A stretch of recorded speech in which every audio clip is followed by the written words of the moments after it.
Être parmi vous ce matin. C'est vrai que c'est un peu frisqué ce matin, donc, mais c'est pas grave. Notre cœur, nous comme chrétiens, est réchauffé. Amen. Après cette belle louange où on glorifie le Seigneur, où on l'adore de notre cœur. Donc vous avez évidemment les salutations de vos frères et sœurs de Chambly, de l'église Rive-Sud, et régulièrement au travers de nos conférences que nous faisons sur les événements de la fin des temps, nous voyons différentes figures présentes ici, qui sont là-bas, qui viennent, qui font le voyage. Et cette fois-ci, c'est moi qui ai fait le voyage, donc jusqu'à chez vous. Alors j'espère que ce n'est que, je dirais, le début, qu'il y aura de plus en plus, donc de va-et-vient entre nos deux assemblées. Donc nous voulons marcher dans les voies du Seigneur, nous voulons marcher étroitement, évidemment, par rapport à tout ce qui peut arriver dans ce monde actuel. Nous savons que nous avons besoin d'être fermes dans le Seigneur.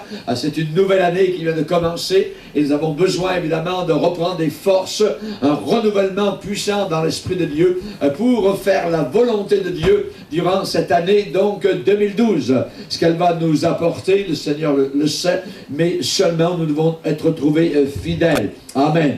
Ce matin, donc, au travers d'un message, je dirais qu'un frère ou une sœur ne m'en peut plus à déclarer. Le Seigneur disait de le chercher, amen, et qu'il nous dirait des choses cachées, amen, que nous ne savons pas. Cela, je dirais, s'imbrique littéralement dans la parole que Dieu a dit à Jérémie, alors qu'il était en prison, donc à Jérusalem, et le Seigneur lui a dit, invoque-moi, et je te montrerai des choses cachées que tu ne connais pas. Il y a beaucoup de choses que nous ne connaissons pas, mais il y a des choses que Dieu voudrait nous faire savoir, mais nous les saurons uniquement que si nous le cherchons, si nous prions le Seigneur avec ferveur, et si nous, évidemment, nous voulons lui plaire. Que Dieu soit béni.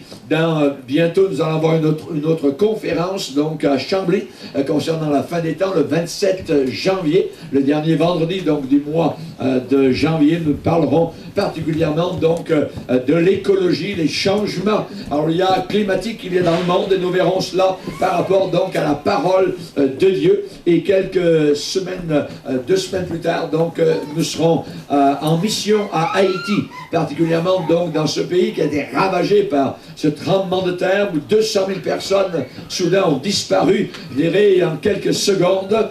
Donc il y a des choses qui se passent sur la terre actuellement, et on va en parler particulièrement durant cette conférence concernant la fin des temps au mois de janvier, et qui gouverne ici-bas sur cette terre, qui gouverne les volcans, qui gouverne le climat, qui dirige tout cela. Est-ce que c'est uniquement donc les scientifiques, et nous sommes là, nous allons voir évidemment que tout cela est coordonné par une pensée merveilleuse d'un être surintelligent, et la Bible déclare que sa sagesse n'a pas de limite.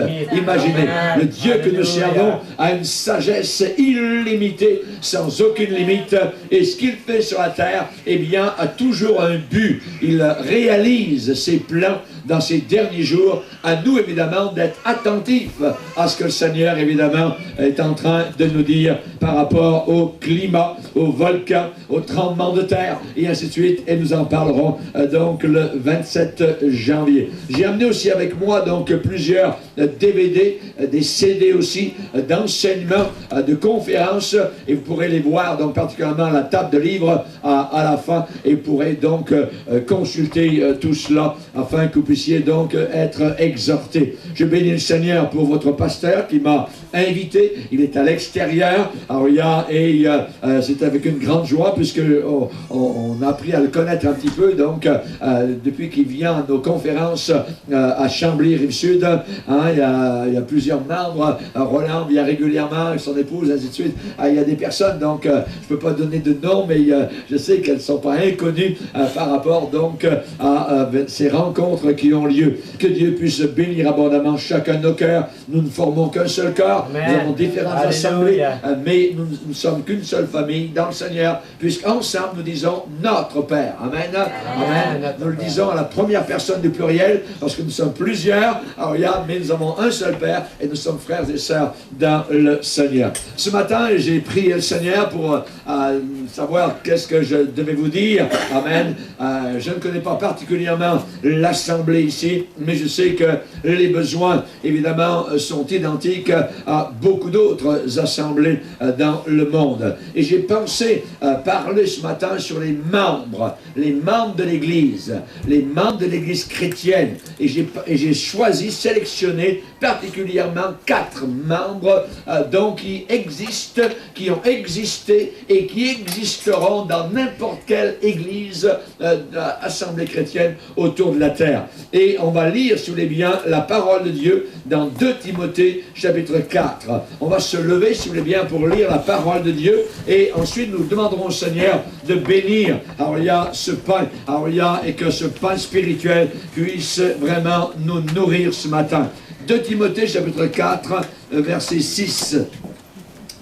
La deuxième épître à Timothée est un testament spirituel de Paul. C'est la dernière lettre qu'il va écrire sur la terre à Timothée. Et là, il termine donc dans les derniers mots, au verset 6, en disant à Timothée, « Car pour moi, je sers déjà de libation. » C'est-à-dire, ma vie va être répandue.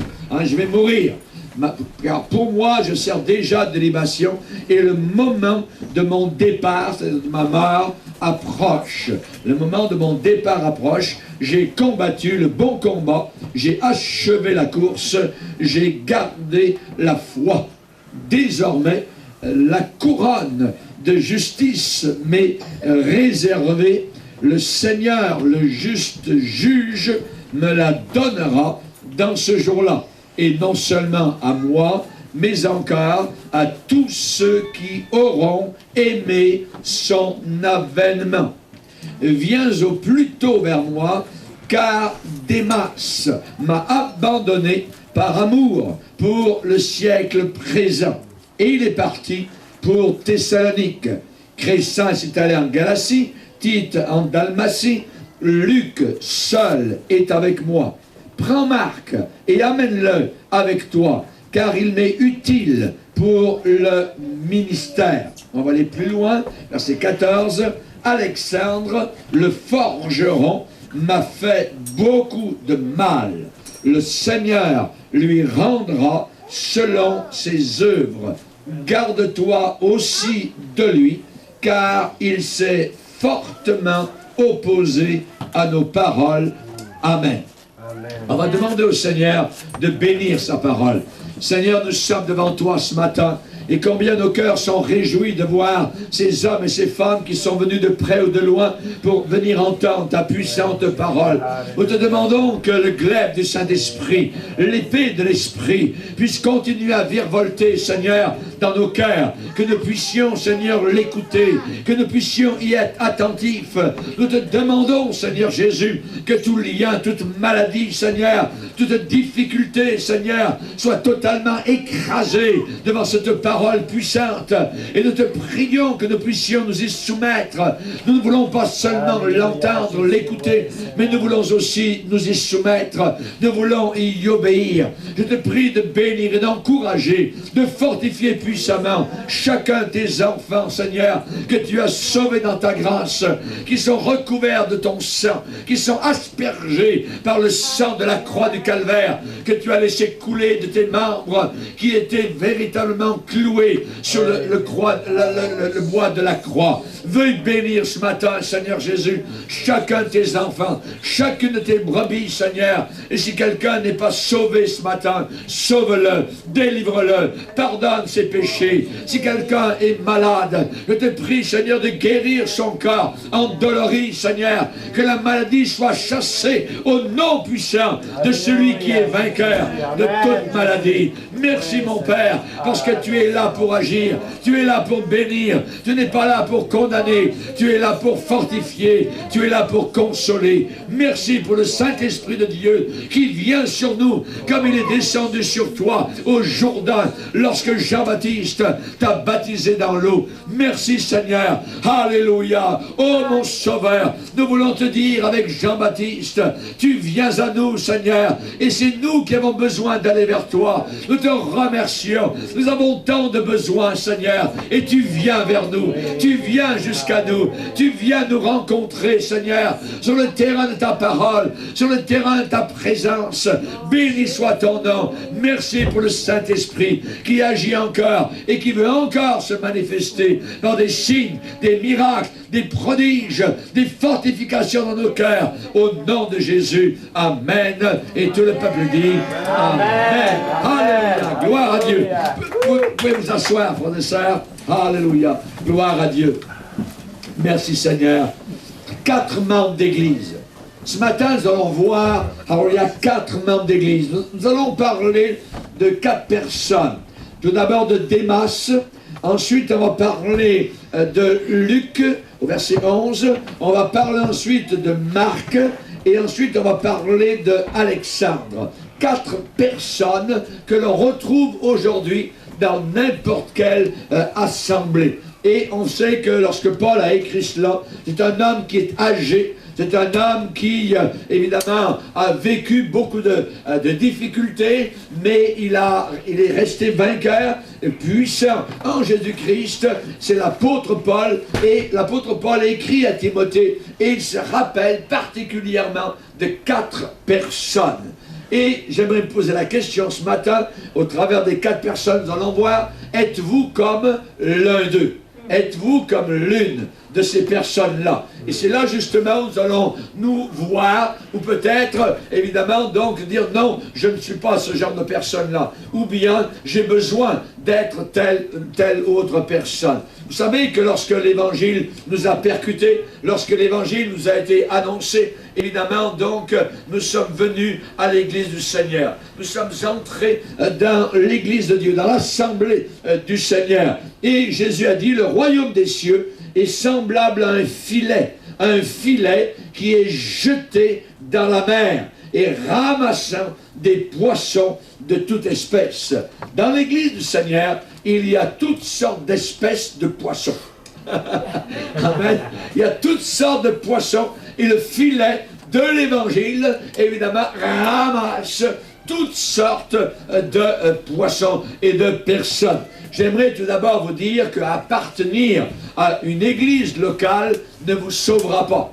Ça ne vous sauve pas d'appartenir à une église locale. Pas plus que lorsqu'on entre dans un garage, vous devenez une voiture. Voyez, vous ne devenez pas une voiture parce que vous entrez dans un garage. Et vous ne devenez pas un chrétien parce que vous entrez dans un lieu appelé Église chrétienne. Voyez, pour être sauvé, on est sauvé uniquement par le sang de Jésus-Christ, par la repentance, quand on vient à la croix du calvaire, quand on dit Seigneur, je suis un pécheur, une pécheresse, j'ai besoin d'être pardonné, sauve-moi. C'est là que le Seigneur nous sauve. Et ensuite, il nous amène à une hôtellerie où nous pouvons trouver le repos, la consolation, les soins dont nous avons besoin comme personnes nouvellement sauvées. Mais c'est le sang de Jésus-Christ qui nous purifie de tout péché. Amen. Une assemblée ne purifie personne de ses péchés. C'est Jésus-Christ qui est encore le Sauveur. Mais l'assemblée doit fonctionner comme une hôtellerie où je dirais que l'âme qui a été sauvée va trouver des soins, va trouver du réconfort, va trouver de l'enseignement, va trouver une base solide pour y venir régulièrement, pour puiser évidemment donc la force dans le Seigneur.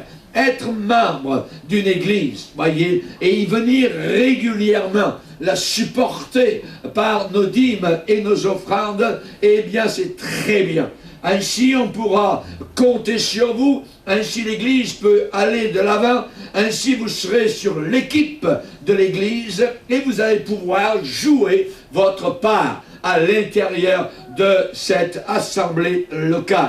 Je dirais que les croyants qui comprennent la consécration, qui comprennent la sanctification du bon vieux temps, eh bien, ce sont des gens qui s'impliquent dans leur église, des gens qui s'inculquent dans leur église. Ils soutiennent leur pasteur, beau temps, mauvais temps. Voyez, ils travaillent et ils prient de leur mieux pour faire en sorte que cette église croisse et grandisse. les membres d'une église peuvent faire, je dirais, toute une différence. Et c'est là justement où c'est bon de se poser la question, quelle sorte de membre suis-je? Quelle sorte de membres? Parce qu'il y a toutes sortes de membres dans différentes assemblées. On sait que les premiers chrétiens, le jour de la Pentecôte, où il y a eu 3000 personnes qui ont été sauvées, la Bible déclare que ces premiers chrétiens persévéraient dans 4 éléments très précis. Ils persévéraient dans l'enseignement des apôtres. Ça veut dire l'enseignement qui est donné ici par le pasteur des anciens est très important pour justement notre édification personnelle et spirituelle. Et il est dit que les premiers chrétiens persévéraient. Ça veut dire qu'ils continuaient à écouter, à entendre, à mettre en pratique l'enseignement qui leur était donné. Et ils persévéraient, deuxièmement, dans la communion fraternelle. La communion fraternelle, évidemment, est un élément dans lequel on doit persévérer. On n'a pas toujours, je dirais, le genre de personne qu'on aimerait, voyez, et nous devons cependant être là. Comme dans une famille, voyez, personne ne choisit ses frères et ses sœurs. Et dans l'Église chrétienne, on ne choisit pas nos frères et nos sœurs. C'est les frères et sœurs que Dieu nous donne, et nous devons essayer de s'entendre, de supporter les uns les autres, de marcher ensemble. Alléluia. Parce que Christ est mort pour cette personne. Jésus a donné son sang pour cette personne. Peut-être qu'il n'est pas selon, je dirais, mes standards à moi, mais Jésus-Christ l'a aimé quand même. Et nous allons vivre pour toute l'éternité un jour dans sa présence. Il persévérait dans la communion fraternelle. Il persévérait dans l'enseignement des apôtres. Il persévérait dans la fraction du pain, c'est-à-dire dans les éléments, le pain et le vin, qui nous disent que nous sommes une famille en alliance avec Dieu par le sacrifice de Jésus-Christ à la croix du Calvaire. Et il persévérait, quatrième chose, dans les prières. Amen. Dans les prières. Alléluia. Il ne s'arrêtait pas de prier. Nous prions chez nous à la maison, nous prions dans la voiture, nous prions dans le bois, mais nous avons besoin de prier aussi ensemble, d'être réunis ensemble pour justement élever notre voix ensemble vers le Seigneur. Quelle sorte de membre êtes-vous? Voyez, quelle sorte de membre êtes-vous? Et ce matin, nous avons, dans les dernières volontés, je dirais, de Paul, 4, je dirais, personnages très intéressants. Et vous allez trouver leur contrepartie dans n'importe quelle assemblée d'aujourd'hui, aux 4 coins du monde, là où donc on peut se trouver. Personnellement, je dirais que moi et mon époux, nous avons été missionnaires dans toutes sortes de parties autour de la terre et nous avons trouvé ces 4 personnes aux 4 coins du monde et on les retrouve aujourd'hui et vous allez peut-être vous retrouver dans l'un ou l'autre de ces personnages. Tout d'abord, il y a Démas. Démas. Qu'est-ce que l'apôtre Paul a écrit sur Démas? Démas m'a abandonné par amour pour le siècle présent. Ce qui veut dire que l'on peut être membre d'église, mais un beau jour, personne n'est retenu, personne n'est forcé. Et Démas, un beau jour, après avoir été sur l'équipe avec l'apôtre Paul, peut-être même qu'il a prêché la parole de Dieu avec Paul, un beau jour, ce Démas a abandonné l'évangile. Il a abandonné la course, il a abandonné le combat, et il a regardé vers les lumières de Thessalonique. L'amour du monde est remonté dans son cœur et il a abandonné tout et il a tout laissé. C'est très important. L'apôtre Paul a écrit ceci depuis sa cellule de mort. Paul est en prison, il est à Rome, la grande capitale romaine, voyez. Et Paul est là, à Rome, en prison. Il est peut-être en dessous du palais de Néron, cet homme qui était complètement, je dirais, fou. Et dans quelques heures peut-être, on va le faire sortir pour aller le décapiter. On va lui demander de mettre sa tête sur le billot, de pencher la tête, et l'épée romaine va descendre rapidement, et la tête de Paul va rouler dans le sable, au milieu de son sang, et cet homme s'élève jusque dans la présence de Dieu. Alléluia. Et avant, il a pu dire, j'ai combattu le bon combat, j'ai achevé la course, j'ai gardé la foi. Amen. Couronne Amen. de justice Alléluia. lui était réservée. Merci Seigneur. Voyez, évidemment, on sait que l'apôtre Paul ne s'en faisait pas beaucoup, parce qu'il avait écrit aux Corinthiens en disant « J'aime mieux quitter ce corps et demeurer auprès du Seigneur. » Partout où je vais dans le monde, eh bien, je vois que les chrétiens authentiques ont de moins en moins de racines ici-bas sur cette terre. Ils disent, quand est-ce que le Seigneur va venir nous chercher? On a hâte d'être avec le Seigneur. C'est la pensée générale du corps de Christ qui attend Christ d'un moment à l'autre parce qu'il peut revenir n'importe quand et ils ont hâte d'être avec le Seigneur. Et pour nous et pour moi, eh bien, c'est le même sentiment que j'ai dans mon cœur. Paul a dit, j'aime mieux quitter ce corps et demeurer auprès du Seigneur. Le chrétien, quand il quitte son corps, s'en va tout de suite demeurer auprès du Seigneur. Il n'est pas dans un cimetière en train d'attendre 1000 ans, 2000 ans, quoi que ce soit, avant d'arriver au ciel. Voyez, tout de suite, le moment où un chrétien meurt, tout de suite, il est rendu avec Jésus-Christ. Tout de suite. C'est ce que Jésus a dit au brigand à côté de sa croix, hein, qui s'était repenti. Aujourd'hui, tu seras avec moi dans le paradis. Amen. Pour tout chrétien qui meurt sur cette terre, il est tout de suite, le moment d'ensuite, la seconde suivante, la minute suivante, il est avec Jésus-Christ pour l'éternité dans la gloire éternelle et ne veut plus jamais revenir sur cette terre. Alléluia! Que Dieu soit glorifié. J'aime mieux quitter ce corps et demeurer auprès du Seigneur. Paul a dit, Christ est ma vie et la mort m'est un gain. J'y gagne en mourant. Amen. Et le jour, si vous ne passez pas par l'enlèvement, si vous mourrez avant l'enlèvement de l'Église, eh bien, vous allez y gagner en mourant. Amen. Amen. On va y gagner en mourant. Christ est ma vie et la mort m'est un gain. Gloire au Seigneur. Être absent de ce corps, c'est être présent avec le Seigneur, a dit Paul aux Corinthiens. Et dans l'Apocalypse, hein, cette merveilleuse béatitude, heureux, heureux, dès à présent, les morts qui meurent dans le Seigneur. Dans le Seigneur. Oui, dit le Saint-Esprit, afin qu'ils se reposent de leurs œuvres, car leurs œuvres les suivent. Amen.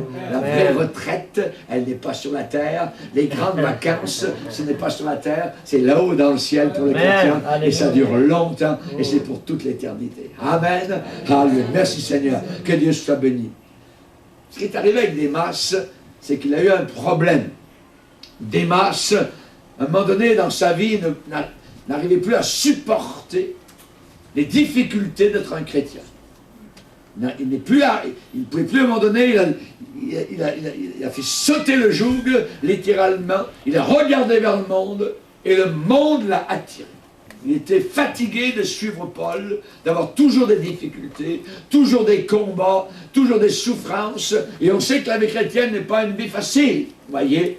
Ne vous attendez pas, parce que vous êtes chrétien, à ce que tout, évidemment, aille comme vous le vouliez. On a un ennemi. On a, évidemment, le diable. On a les démons. On a toutes sortes de difficultés. On a des persécutions. On a des gens qui ne nous comprennent pas. On a des gens qui nous en veulent. Voyez, on a toutes sortes de choses qui peuvent nous arriver. C'est normal. C'est normal. Voyez, l'apôtre Paul a dit, j'estime que les souffrances du temps présent n'ont aucune comparaison avec la gloire à venir. Amen. Avec la gloire à venir, ça n'a aucune comparaison. C'est quelques instants, c'est quelques années de souffrance, de misère, de pleurs, mais on reste accroché à Jésus-Christ. Et comme je le dis souvent, moi j'ai accepté le Seigneur à l'âge de 21 ans sur un bateau de la marine de guerre française dans le Pacifique Sud, en plein milieu de l'océan Pacifique. J'ai regardé vers le ciel, vers les étoiles de nuit. J'ai pleuré sur mes péchés. J'ai demandé pardon au Seigneur et il m'a sauvé littéralement. Il m'a changé. Il m'a transformé et d'un marin, il en a fait un pasteur. Alléluia. Que Dieu soit glorifié. Amen. Ça, c'est la puissance de Dieu et je ne regrette aucune année avec le Seigneur Jésus. Merci Seigneur. Alléluia. Gloire à Dieu. Démas, à un moment donné, ne pouvait plus supporter les rigueurs, les difficultés, évidemment, d'être un disciple de Jésus. On ne sait pas beaucoup sur lui. Mais on peut, je dirais, d'une certaine manière, le construire, hein, le bâtir mentalement pour voir à peu près quelle sorte de bonhomme hein, Démas était. On pense qu'il a rencontré l'apôtre Paul un jour, Il a dû le rencontrer, le grand Paul, et évidemment, il a été soudain enthousiasmé. C'était merveilleux. Il n'avait jamais entendu ni connu une chose semblable que l'évangile de Jésus-Christ. Et il a voulu faire partie de cela. Démas a dit, il faut que je fasse partie de cela. Il a voulu devenir un disciple de Jésus-Christ. Il a été enthousiasmé de se sacrifier pour l'évangile. Au départ, voyez, vous savez qu'en suivant l'apôtre Paul, Paul avait une très très forte personnalité. Paul avait un caractère fort. C'était un visionnaire, voyez. Paul savait où il allait. Il savait où il s'en allait. Et il savait aussi ce qu'il ferait quand il serait arrivé là-bas. Voyez, c'était un visionnaire, un vrai leader. Voyez, l'apôtre Paul. Et Démas, en venant en contact avec Paul, eh bien, a voulu marcher dans les traces du grand apôtre. Même s'il fallait aller en prison, même s'il fallait aller jusqu'à la mort. On sait que Jésus a rencontré un jour ce que j'appelle, moi, 3 candidats disciples. Des personnes qui ont vu Jésus et qui ont dit, Jésus, c'est merveilleux. C'est merveilleux, je veux te suivre jusqu'au bout de la terre. Je veux te suivre, Seigneur. Et le premier a dit, Seigneur, je te suivrai partout où tu iras. Et Jésus lui a répondu, tu sais, les renards ont des petits trous dans le sol, des tanières. Voyez. Les oiseaux, ils ont des nids, des beaux petits nids douillés, c'est bien dans les branches d'arbres. Mais le Fils de l'homme n'a pas reposé sa tête. Veux-tu me suivre? Voyez. Le deuxième est venu et Jésus lui a dit, suis-moi. Et l'homme a répondu, Seigneur, permets-moi d'aller d'abord ensevelir mon Père. D'abord. Le Seigneur n'aime pas les d'abord. Pourquoi? Parce que c'est lui d'abord. C'est lui en premier. Oui. Mais cet homme a dit, d'abord mes parents, d'abord mon Père, ensevelir mon Père. Moi, à l'âge de 21 ans, j'ai suivi le Seigneur. Et mon Père a vécu, je dirais, encore ensuite, au moins 30 ans après mon salut.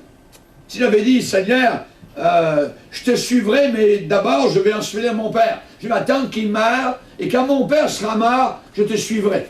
Là, je serai libre. Ça, mais j'aurais perdu 30 ans de ma vie. Mais il y a des liens parfois familiaux. Il y a des liens, je dirais, matrimoniaux, qui pourraient nous empêcher de suivre le Seigneur. Il y a des gens qui ont dit, ma femme ne suit pas Dieu, mais moi je veux suivre le Seigneur. Mais quand ma femme se convertira, là j'irai à l'assemblée. N'attendez pas. Il faut que vous suiviez le Seigneur tout de suite, avec votre épouse ou sans votre épouse. Il y a des épouses parfois qui sont couchées le dimanche matin dans le driveway pour empêcher le chrétien de sortir de la voiture pour aller à l'assemblée. Mais il y a des gens qui s'opposent à ce que d'autres suivent le Seigneur. Il faut que vous suivez le Seigneur, même s'il y a des difficultés, même s'il y a des persécutions. N'attendez pas. Jésus a demandé à quelqu'un, suis-moi. Et l'autre a dit, permets-moi d'aller d'abord ensevelir mon Père. Jésus a dit, laisse les morts ensevelir leurs morts. Toi, va annoncer le royaume. Va témoigner. Suis le Seigneur. Voyez. Il y en a un autre candidat disciple.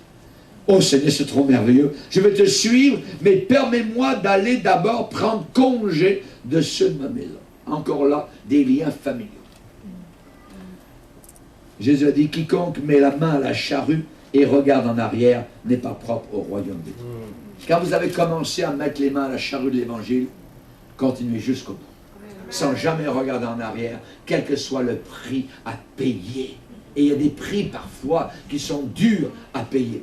On a des frères et sœurs au travers de la terre qui payent un prix terrible, qui sont en prison, qui sont torturés. Il y a des familles qui sont déchirées. Il y a des islamistes qui se jettent sur des chrétiens, qui les tuent littéralement parce qu'ils aiment Jésus-Christ. Et eux, ces gens-là, pensent que le Coran, c'est le livre de Dieu. Ici-bas sur la terre, il n'y a pas 2 livres de Dieu. Il n'y a qu'un seul livre, et c'est la Bible. Et ce n'est pas le Coran. Amen. Le Coran est un livre diabolique, un livre de ténèbres, un livre d'obscurité. Il y a des chrétiens qui payent un prix, un terrible, qui sont en prison, qui ont été torturés, qui ont vu leurs enfants tués sous leurs propres yeux parce qu'ils ne voulaient pas se convertir à l'islam et qu'ils voulaient rester chrétiens. Chers amis, nous avons besoin de bien calculer le prix à payer quand on veut suivre véritablement le Seigneur. Jésus a dit, si quelqu'un veut bâtir une tour, si quelqu'un veut bâtir un bâtiment, un édifice, il se met à bâtir? Non. Il ne bâtit pas. Premièrement, il calcule. Est-ce que j'ai, après avoir commencé à mettre la fondation, est-ce que j'aurai suffisamment de fonds et d'argent pour finir mon bâtiment, ma construction? De peur qu'après avoir commencé à bâtir, il n'ait plus suffisamment de fonds et les autres qui le regardaient, ah, regardez là, il a commencé à bâtir, il n'est pas capable de finir. Les autres vont se moquer. Combien de chrétiens ont commencé à suivre le Seigneur? Et ensuite, au bout d'un certain temps, quelques mois, parfois quelques années, parfois un certain nombre d'années, sont retournés dans le monde. Et les païens ont dit, hey, regardez, regardez-le, on n'a pas la peine que nous on y aille. Il nous dit qu'il est allé suffisamment assez longtemps et il est retourné dans le monde vers nous. On n'ira même pas voir ça. Ça ne sert à rien. Quel mauvais témoignage. Quel mauvais témoignage. Voyez, chers amis, j'ai rencontré des gens comme cela dans les églises où j'ai été pasteur au travers de mon ministère. Ça fait 40 ans que je prêche la parole de Dieu. J'ai rencontré des gens comme cela sur le champ d'évangélisation au travers de la terre, sur les champs de mission. Vous savez, ces sortes de gens-là sont les premiers à venir vous voir après une réunion. Ce sont des gens qui bouillonnent d'exubérance. Ils peuvent sauter dans l'église, ils peuvent... c'est trop merveilleux, voyez. Oui, pas de problème. On aime l'exubérance, on aime être joyeux. Dans le Seigneur, c'est très bien, voyez. On a besoin d'enthousiastes dans l'œuvre du Seigneur. Mais ça prend plus qu'un bon départ. Alléluia. Ça prend plus qu'un bon départ dans la course.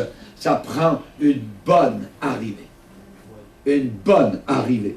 Pourquoi? Parce que l'Ecclésiaste, chapitre 7, nous dit « Mieux vaut la fin d'une chose que son commencement. » Mieux vaut la fin d'une chose que son commencement. On a vu des gens qui n'étaient pas trop exaltés, mais qui au fond de leur cœur avaient un amour authentique pour Jésus. Ils sont restés tout le long des années, alors que d'autres, parfois, qui étaient bouillants, voyez, et le feu est tombé comme un feu de paille, et après, ces gens-là ont abandonné. Voyez, maintenant, je n'ai rien contre l'exubérant.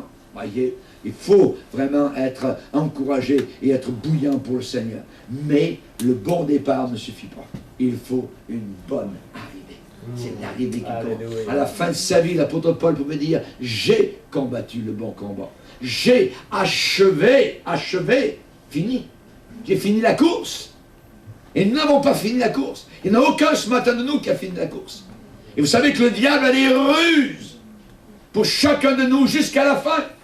Ceux qui ont lu le livre merveilleux de John Bunyan, le voyage du pèlerin, quand John Bunyan écrit et il se rend compte qu'il arrive devant la ville céleste, il est arrivé, il voit la porte de la Nouvelle Jérusalem. Et il dit, je me rendis compte qu'il y avait même à partir de la porte principale un chemin qui descendait de là directement vers l'enfer. Qui veut dire que jusqu'à la fin, nous devons faire attention. Et ça nous a été redit ce matin encore par un certain message. Ceux qui sont attentifs. De faire attention. Take care of yourself. Fais attention à toi. Prends soin de toi. Prends soin de ta vie. Fais bien attention. Le diable est rusé. Le diable rôde comme un lion rugissant, cherchant qui il va dévorer. Dévorer. Que de Démas j'ai dans ma tête. De personnes qui aujourd'hui ne sont plus dans la course. Même des pasteurs qui ont fermé leur boîte de livres, ainsi de suite, et qui sont, on ne veut plus rien savoir, le diable les a eus. Ouais. Nous devons faire attention. Quand l'entourage de l'apôtre Paul est arrivé à Rome, Démas était sur l'équipe. Et soudain, arrivé à Rome, la résolution de suivre le Seigneur qu'avait Démas, pour être efficace pour Jésus, s'est affaiblie. Soudain, cette résolution s'est affaiblie, voyez. Soudain, il n'a plus beaucoup aimé l'idée de sacrifice, de suivre un Paul et un Jésus qui possiblement allait mener Paul jusqu'en prison. Il était fatigué des prisons, fatigué des combats, fatigué de toutes les souffrances à subir à cause de Jésus. Il a regardé vers Rome, les lumières de Rome, Rome, la capitale de l'Empire romain, qui était tellement grand, jusqu'au nord de l'Écosse, au nord de l'Angleterre, le mur d'Adrien, et ça allait par tout le bassin méditerranéen, jusque vers l'Iran, imaginez. Les Romains régnaient, et la capitale de cet immense empire, Rome. Oh, Rome, aujourd'hui, les gens, Paris, New York. C'est trop merveilleux. La vie de nuit, tu sens, on se balade dans les rues, tout ça, les filles sont belles, tout ça. Watch out. Il faut faire bien attention. C'est arrivé à Démas. C'est arrivé à Démas, à Rome. Voyez. À Rome, il y avait un standard de vie tellement élevé. C'est là qu'étaient les palais magnifiques de César. Voyez. De si belles maisons des riches romains. Voyez. L'éclat du monde a miroité devant ses yeux, les yeux de Démas. Il a oublié Jésus. L'évangile, petite réunion de dimanche matin, un matin il fait moins 23 degrés, et tout ça, attends, on est bien dans le lit, douillet, tout ça, et c'est mieux de faire la fête le soir, la vie de nuit, tout ça, et puis on se couche à 2 h du matin, et puis le matin, on n'ira pas à la réunion, ouais, tranquillement, c'est bien dangereux, c'est bien dangereux. Chrétiens, chrétiennes, le samedi soir, couchez-vous de bonne heure. Couchez-vous de bonne heure. Amen. Ne veillez pas, voyez. Couchez-vous de bonne heure et levez-vous de bonne heure le dimanche matin pour être prêt, pour venir apporter votre présence et votre louange et vos dîmes, vos offrandes, votre communion fraternelle aux frères et sœurs. L'assemblée grandira. Amen. Alléluia. Merci Seigneur. Merci Seigneur. Amen. Alléluia. Chers amis, Jésus a bien dit, celui qui persévérera jusqu'à la fin, jusqu'au bout, jusqu'à la fin, sera sauvé. Amen.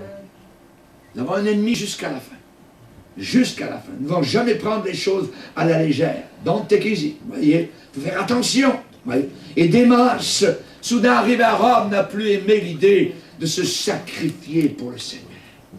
Il a oublié Jésus qui avait dit, si quelqu'un veut me suivre, qu'il prenne sa croix chaque jour et qu'il me suive. On va sa croix, Rome par Rome, voyons donc. Hein? Il a commencé à regarder.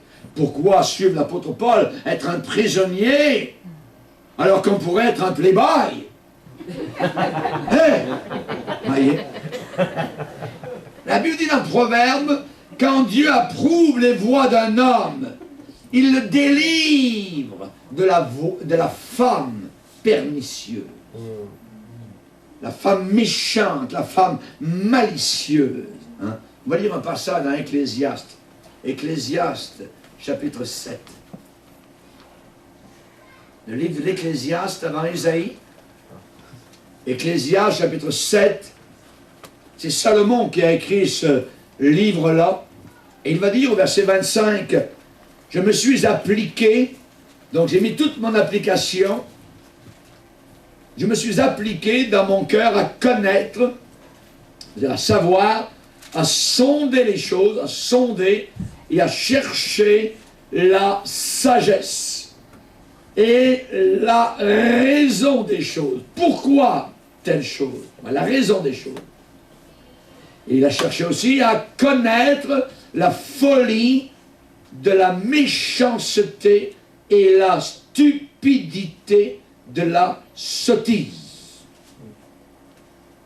Ça veut dire la méchanceté des niaiseries, en bon québécois. Et regardez ce qu'il a trouvé, verset 26. J'ai trouvé, qu'est-ce qu'il a trouvé? Plus amer, on parle d'amertume, plus amer que la mort, la femme dont le cœur est un piège et un filet, et dont les mains sont des liens. Celui qui est agréable à Dieu lui échappe, mais le pécheur est pris par elle, pris dans le piège, pris dans la trappe. Chers amis, pour Démas, arrivé à Rome, il a vu, évidemment, comme on peut voir aujourd'hui. Vous voyez tout cela autour de vous, ça frappe, c'est frappant, c'est dans les rues, c'est dans les magasins, c'est sur la TV, c'est sur Internet, c'est partout, partout. La convoitise de ce monde, l'amour du monde. Jean dit, n'aimez pas le monde, ni les choses qui sont dans le monde. Si quelqu'un aime le monde, l'amour du Père n'est pas en lui. Qu'y a-t-il dans le monde? La convoitise des yeux, l'orgueil de la vie, l'invasion des convoitises, tout cela, c'est le monde autour de nous. Mais quand Démas a vu cela, il n'y avait pas de barrage. Le barrage a sauté. Il n'y avait rien, il n'y avait pas d'opposition, il n'y avait pas de résistance. Devant la nudité de Rome, devant la frivolité des belles romaines. Vivre à la romaine, ça voulait dire vivre vraiment comme tu veux, quand tu veux, et ainsi de suite. Rappelons-nous Satan. Quand Satan est venu vers Jésus, qu'est-ce que le diable a dit au Seigneur? Ça dit que le diable a élevé Jésus et lui a montré en un instant tous les royaumes de la terre. Et le diable a dit à Jésus, sur un plateau d'or, je te donnerai toute cette puissance et la gloire de ces royaumes, parce qu'elle m'a été donnée, et je la donne à qui je veux. Et je la donne à qui je veux. Si donc, Jésus, tu te prosternes devant moi, mets-toi à genoux devant moi. Vous vous rendez compte? Il a du front tout autour de la tête. Si tu te prosternes devant moi, cette puissance, cette gloire, elle sera toute à toi. Je vais te la donner. Et Jésus répondit. La résistance. Jésus répondit, il est écrit, tu adoreras le Seigneur ton Dieu et tu le serviras lui seul. Il y a des hommes et des femmes autour de la terre qui ont donné leur âme au diable. Ils ont fait un pacte avec Satan. En l'espace de quelques jours, quelques semaines, ces personnes-là sont devenues très riches. Très, très riches. Mais aussi, leur vie est devenue très courte. Soudain, ces personnes-là sont mortes, soudainement, sans savoir ni pourquoi ni comment. Parce que le diable, s'il vous donne quelque chose, va le reprendre aussi. C'est très dangereux. C'est très dangereux. N'aimez pas le monde. L'apôtre Paul a écrit aux Galates, aux chrétiens de Galatie, vous courriez bien. Qui vous a arrêté? Qui vous a stoppé? Cette influence ne vient pas de celui qui vous a appelé. Nous savons d'où vient cette influence. Elle vient du diable. Satan veut arrêter, veut stopper l'Église, veut arrêter la prière, la sanctification, l'amour des uns des autres. Il veut arrêter cette communion fraternelle. Paul a écrit à Timothée, tu sais, c'est terrible.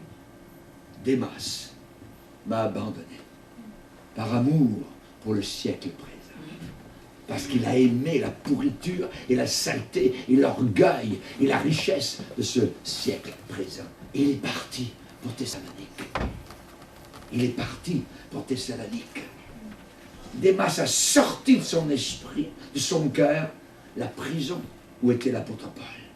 Et les mots les plus tristes de la Bible ont été écrits par Paul. Démas m'a abandonné. En abandonnant l'apôtre Paul, il a abandonné le Seigneur. Il a abandonné le combat. Il a abandonné la vie de victoire. Quand vous abandonnez l'Église de Dieu, vous savez ces gens qui disent oh, « Moi je suis un chrétien, mais je suis à la maison. Je l'ai m'habille tout seul. » tout ça. Ouais, on l'a entendu, le violon. Vous ne pouvez pas survivre sans l'Église. On a besoin de l'Église de Dieu. On a besoin de la communion fraternelle. On a besoin des uns et des autres. Amen. On ne peut pas. Vous savez, oui, pendant un certain temps, c'est comme un feu de bois. Vous ne mettez plus de bois à l'intérieur, il va continuer, mais à un moment donné, ça va s'éteindre. Ça va s'éteindre. Il faut que l'assemblée puisse continuer à réchauffer nos cœurs.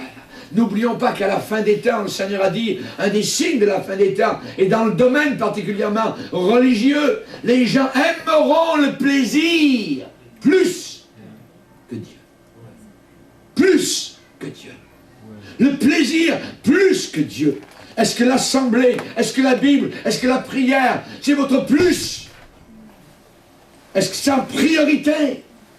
Cherchez premièrement, c'est lui le Seigneur. Le Seigneur n'acceptera jamais le deuxièmement. Il n'acceptera jamais d'être derrière autre chose. On appelle cela de l'idolâtrie. L'idolâtrie, c'est ce qui passe avant Dieu.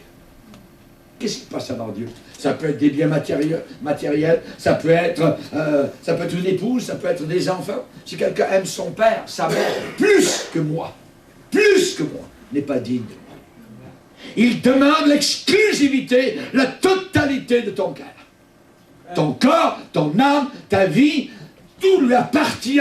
Il a payé sur la croix du Calvaire, au milieu de son sang. S'il a payé, alors je lui dois tout. Je suis à lui. Ce n'est pas seulement des paroles ou des beaux petites paroles de cantique, ça doit être la réalité dans mon cœur. Une réalité. J'ai vu cela arriver fois après fois, comme des masses. Un homme commence avec Dieu. Il commence. Il est sauvé. Il est béni généralement financièrement. Généralement, c'est l'affaire, au lieu de dépenser son argent dans le monde, ainsi de suite, dans les festivals de ci, là, non. Maintenant, c'est terminé. La boisson, l'alcool, ainsi de suite, ça disparaît. La dope, la drogue, tout ça. Donc, il est comme béni financièrement. Ça va bien. Il prospère un peu. Voyez. Et ensuite, au bout d'un certain temps, cette personne commence à justifier, à donner des excuses pour son manque d'attention envers Dieu. Parce qu'il a besoin d'être maintenant plus souvent au travail. Comme sa business marche un peu mieux, donc, pasteur, je serai un peu moins à l'assemblée tranquillement. Vous voyez, il y a toutes sortes de choses qui arrivent. Au début, il paye ses dîmes. Et avec joie, il met dans l'assiette. Pas les miettes, comme dans l'église catholique romaine, on avait appris, vous voyez, les petits sous. Non, non. Je touche tant, je vais donner ma dîme au Seigneur. Dîme, ça vient du dixième. Si quelqu'un reçoit, gagne 1000 $, il y a 100 $ qui reviennent au Seigneur. Normal. Vous voyez? C'est pas des à peu près. Soyez fidèles dans cela, et ça va démontrer beaucoup de choses dans votre vie chrétienne. Et au départ, les gens, ils payent leur dîme. Oui! Mais ensuite, touc, touc, touc, touc, on commence à descendre. Voyez? Un petit 20 pièces. Après tout, un petit 10 pièces. Il me reste 1 $. Voyez? Ça commence à diminuer. Voyez? Commence ensuite à négliger la réunion de mi-semaine. Au début, c'était toutes les réunions. Chaque fois que la porte est ouverte, la personne est présente. Ensuite, on commence à négliger la réunion de mi-semaine. On reste devant la TV, on écoute les babayes, la nudité qui va avec, la saleté, la pourriture, devant des yeux qui ont été lavés par le sang de Christ, mais qui de nouveau se salissent. La Bible dit, ne vous conformez pas au siècle présent. Ne vous conformez pas. Soyez des non-conformistes. Voyez. Ensuite, c'est la réunion du dimanche soir. Pasteur, il faut que je sois avec ma famille. Ensuite, la personne est parquée dans un endroit qu'on appelle salon, devant un objet noir qu'on appelle TV. Au lieu d'être à l'assemblée, la personne n'y est plus, mais elle est ailleurs. Et son esprit aussi. Et le diable commence son grignotage. Il commence son travail de minage pour que la personne quitte son assemblée. Et après, la personne vient, la personne à la réunion. Pasteur, bon, le pasteur, excusez-moi, vous savez, je ne pourrai plus enseigner ma classe d'école de dimanche. Je suis trop occupé. de trop occupé. Oui. Les pressions du devoir. Oui. Que la personne aille dire cela au Seigneur. Ensuite, la personne en voit à certaines occasions. À Noël, au programme de Noël, qui vous voyez entrer par... Oh, il est là. À Pâques aussi. À Pâques, lorsqu'il y a un invité spécial, oui, la personne est encore là.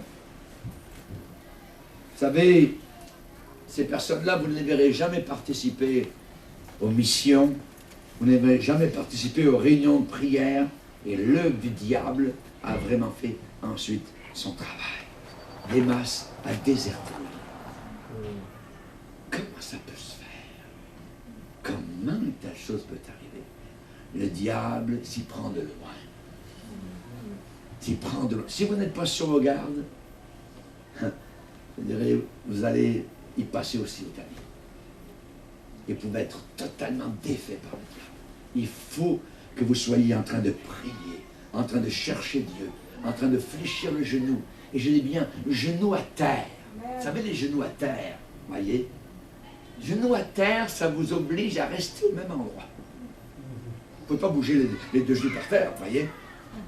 Genoux à terre, vous êtes à un endroit devant votre lit, si c'est à la maison, ou ici, dans l'église, en train de prier le Seigneur, en train de le chercher, en train de passer des moments en sa présence. Aucun chrétien autour de la terre ne peut survivre s'il n'a pas une communion régulière et constante avec son Sauveur.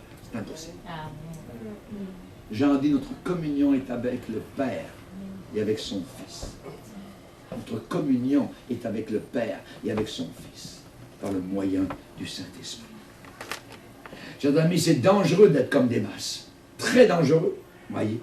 Que le Saint-Esprit, s'il y en a quelqu'un ce matin qui se sent visé par ce message, eh bien qu'il se ressaisisse, voyez, et que vous puissiez être ramené à votre bon sens, vous dégagez du piège du diable qui s'est emparé de vous pour vous soumettre à sa volonté. Il veut que nous nous soumettions à sa volonté. Prosterne-toi, Jésus, devant moi. Et on sait que durant la grande tribulation, le monde entier va adorer le diable. Et déjà, il y a des millions de jeunes gens qui adorent le diable et ils font le signe de Satan. Ils l'adorent, littéralement. Pierre nous dit attention, attention à ne pas déchoir de votre fermeté. Par l'exemple des impies. L'exemple des impies, c'est pas là qu'il faut regarder. Il faut regarder l'exemple des gens pieux. Comme l'apôtre Paul, qui jusqu'à la fin a pu dire « J'ai combattu le bon combat, j'ai achevé la course, j'ai gardé la foi. » Désormais, la couronne de justice est réservée. Ensuite, il y a eu Marc. Paul a dit « Prends Marc et amène-le avec toi, car il m'est utile pour le ministère. » Mais ça n'a pas toujours été comme cela avec Marc. Vous savez que Marc avait été dans un voyage missionnaire avec l'apôtre Paul. Mais arrivé en bateau, en Pamphylie, Marc avait dit, Paul, tu sais, il ne savait pas trop comment le dire. Il dit, vous pouvez continuer là-bas, mais moi, le bateau, il retourne là-bas, à la maison. Je reste sur le bateau, je vais retourner chez maman. Ouais. Il n'avait pas voulu continuer. Il avait trouvé ça trop dur, trop difficile.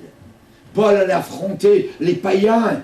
Paul allait peut-être être martyrisé, il allait peut-être subir des maladies, la malaria, les moustiques, la neige, là-haut il fallait marcher très haut, il fallait traverser les montagnes du Taurus, là-bas, dans la Turquie actuelle. Et Marc, non, ces affaires-là, il était retourné à Jérusalem, chez maman, dans le déni. Oui. Je ai dit, quiconque met les mains à la charrue et regarde en arrière n'est pas propre pour le royaume de Dieu. Pas propre pour le royaume de Dieu. Oui. On ne pouvait pas vraiment compter sur lui au début. Ce n'était pas quelqu'un sur qui on pouvait compter, voyez. Il a regardé en arrière. Il a quitté quand c'était dur, voyez. Il avait un esprit double dans ses voies spirituelles. Mais Marc, quelqu'un qui est intéressant parce que quelque part, le long du chemin, il a dû être frappé par une sorte de réunion de réveil. Le feu, de nouveau, s'est mis à brûler dans son cœur. Il a repris les manchons de la charrue. Et il a dit, oui Paul, tu peux compter sur moi. Oui, j'ai eu ma défaillance, mais je veux me reprendre. Paul, amène-le. Timothée, amène-le. Parce que maintenant, il m'est utile pour le ministère. Il y avait eu un temps où il était inutile. Maintenant, il est utile. Vous voyez? Soudain, Marc a revu la vision d'un monde perdu totalement, qui descend en enfer par millions à la fois. Il a revu la vision de l'enfer. Voyez? Il a revu aussi la puissance de Dieu qui peut sauver n'importe qui croit. Il est revenu, il a repris le harnais, il a repris le joug, voyez, il s'est attelé de nouveau à l'évangile. Il a rempli sa place, je dirais, dans le corps de Christ. Jésus dit, mon joug est doux, léger. Mon joug n'est pas difficile, il est doux et il est léger. Voyez, ce n'est pas un péché d'avoir été découragé dans notre vie chrétienne. Je l'ai été. David a été découragé. Il y a une phrase au sujet de David dans la Bible. Et David reprit courage. Et David reprit courage en s'appuyant sur l'Éternel son Dieu. Seigneur, s'il te plaît, aide-moi, fortifie-moi. J'ai besoin de ta grâce, j'ai besoin de ta puissance.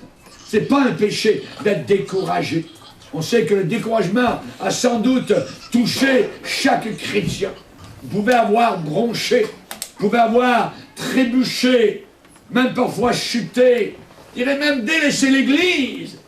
Pire, même Dieu. C'est terrible. C'est terrible. Vous savez, Satan peut agir sur notre esprit constamment avec cette chose. Voyez. Mais ce matin, je suis là pour vous dire, comme Marc, revenez. Comme Marc, revenez. Allez en parler à votre pasteur quand il reviendra. Il faut revenir. Voyez. Pendant des années, le diable peut-être vous a assailli, voyez, accusé. Il a dit que vous n'êtes plus bon pour rien, pour l'œuvre de Dieu. Il vous a dit un mensonge. Il vous a dit que vous êtes parti uniquement de ceux qui lâchaient, des losers, totalement de ceux qui abandonnaient. Ce matin, que l'onction de Dieu revienne sur votre vie. Amen. Que le puissant baptême du Saint-Esprit soit votre héritage. Ne laissez pas le diable vous en emparer. Que vous puissiez de nouveau parler ces langues merveilleuses pour exprimer votre louange au Seigneur Jésus-Christ. Jérémie a dit, est-ce que l'on tombe sans se relever? Est-ce que l'on tombe sans se relever? Même un enfant qui tombe par terre va se relever tout de suite. Voyez? Et le chrétien, oui, il peut arriver à tomber, mais il va se relever. Il va se relever. Est-ce que l'on se détourne sans revenir?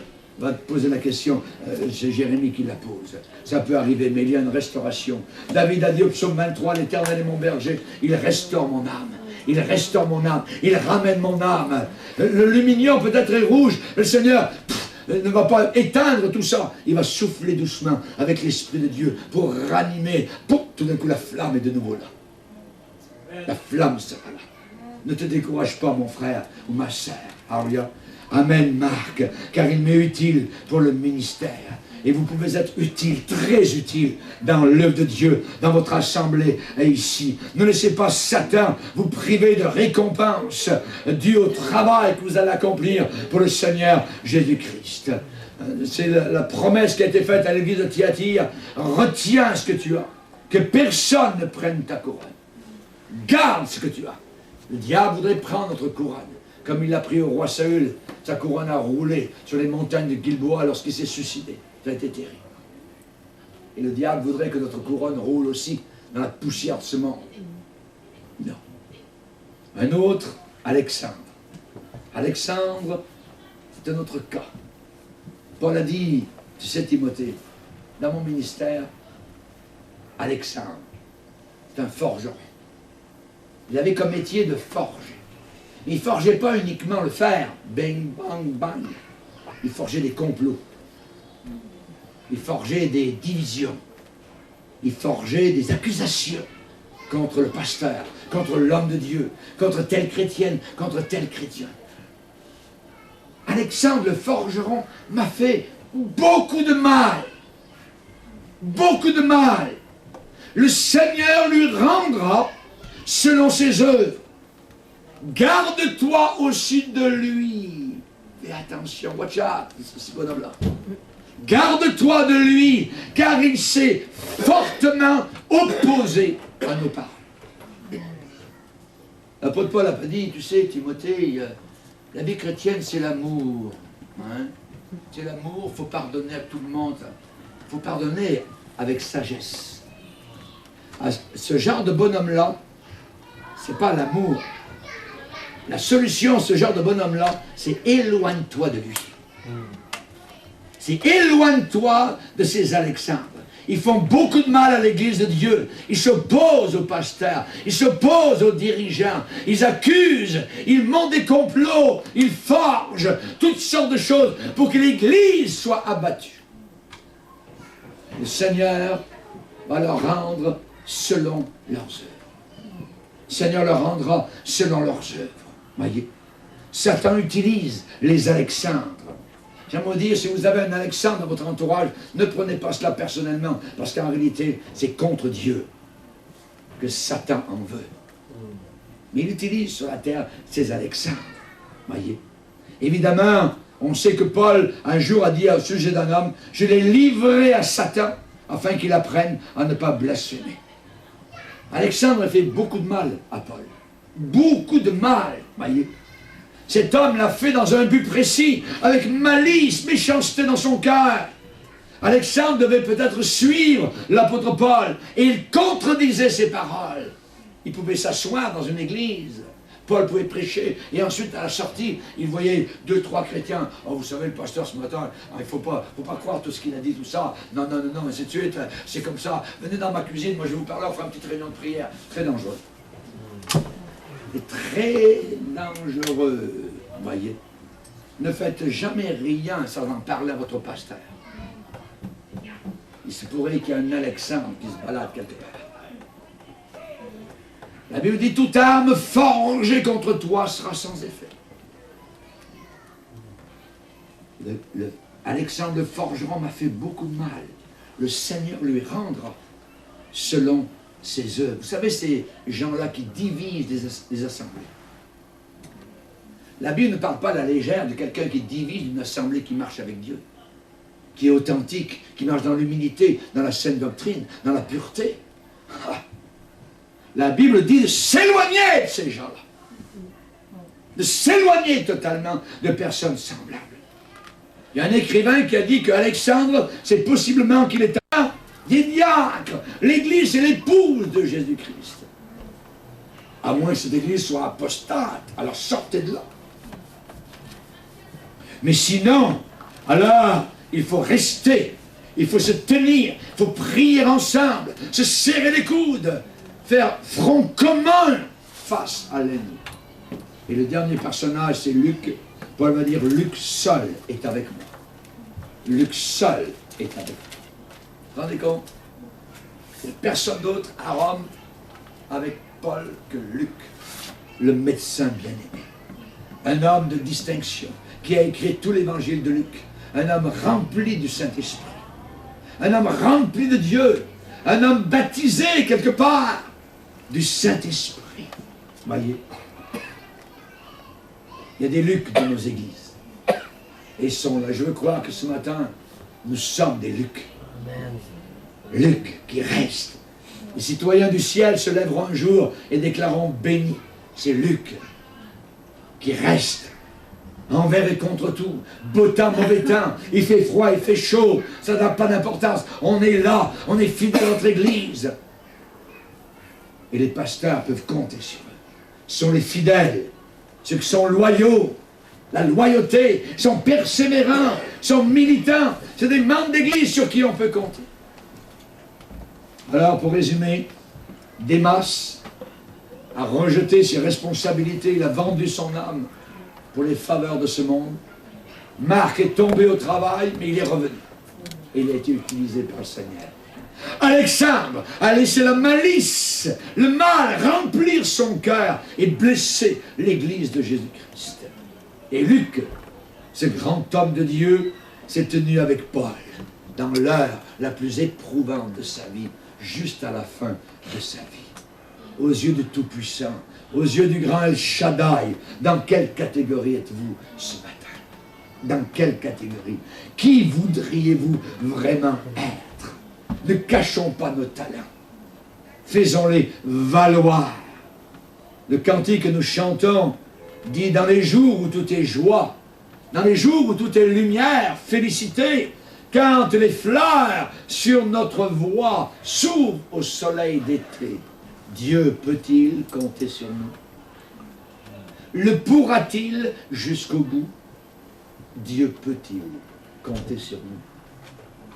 À l'heure du sacrifice, qui n'a pas son calvaire, lorsque notre front se plisse, et quand nous se livre un combat, Dieu peut-il compter sur nous? Le pourra-t-il jusqu'au bout? Dieu peut-il compter sur toi? Alléluia. Baissons nos têtes et prions, Seigneur.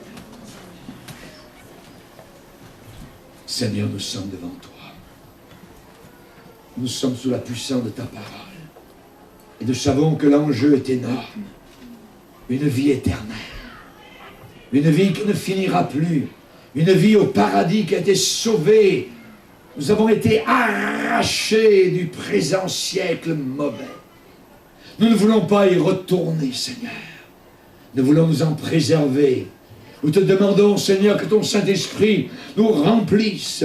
Que ce matin, Seigneur, nous puissions être pardonnés s'il y a des fissures dans nos vies spirituelles, s'il y a un amour pour le péché, s'il y a un amour pour ce monde pervers et perdu, Seigneur, pardonne-nous. Nous voulons revenir à toi, comme Marc est revenu, Seigneur. Nous ne voulons pas des Alexandres qui s'éloignent de nous, ces gens-là. Seigneur, nous voulons au contraire être comme Luc, qui seul est resté fidèle à Jésus-Christ et à Paul, aux serviteurs de Dieu jusqu'à la fin. Seigneur, bénis abondamment ce matin tes enfants et qu'ensemble nous puissions être remplis, renouvelés, bénis par ton Saint-Esprit. Quand nous se lève, Seigneur, l'armure, quand nous se lève le bouclier de la foi, l'épée de l'Esprit dans nos mains, que nous puissions, Seigneur, nous chausser de nouveau des chaussures que donne le zèle de l'évangile de gloire. Merci pour notre tête